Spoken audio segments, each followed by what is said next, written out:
எதே நீங்க கேட்டீங்கல்ல சூடான காப்பி இந்தாங்க குடிங்க. உரிதுல கப்பு வாய்க்குள்ள போயிடக்கூடாது. எதே இன்னைக்கு ஒரு நாள் மட்டும் எங்க அம்மா வீட்டுக்கு போயிட்டு வரட்டுமா? அப்படியே தீபாவளி சீரு, பொங்கல் சீரு, அந்த சீரு இந்த சீருன்னு கொண்டு வந்து குமிச்சிட்டு இல்ல உங்க அம்மா வீட்டுக்கு போனோமா? உங்க அம்மா வீட்டுக்கு பேசாம கேக்கடா.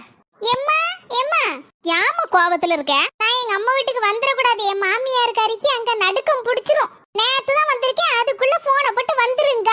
ஏன் உன் மாமியார் கறிக்கு நீ வந்த உடனே வேலை செய்யணும்ல ஒத்தையில, அதுக்கு கஷ்டப்பட்டுல அவ உன்னை கூப்பிடுதா. உன் கல்யாணத்துக்கு முன்னாடி அவ தானே வேலை பார்த்துட்டு இருந்தா ஒத்தையில. நீ மாப்பிள்ளைக்கு போன் பண்ணி ஒரு வாரம் இருந்துட்டு தான் வருவேன்னு சொல்லு. உங்க மாப்பிள்ளைக்கு போன் பண்ணி சொல்லியாச்சு. அவர் சொல்லுதாரு இன்னைக்கு வாரன்னா வா, இல்லைன்னா உங்க அம்மா வீட்டுல இருந்துக்கோ அப்படிங்காரு. பாருமா நான் சொல்லுதேன் கேட்டுக்கோ. பேசாம உன் மாமியாருக்கு ஒரு பாயசத்தை போடு.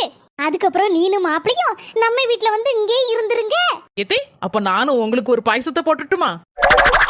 எம்மாடியோ நீ இன்னும் போலியாக்கு இங்கதான் நிக்கியா?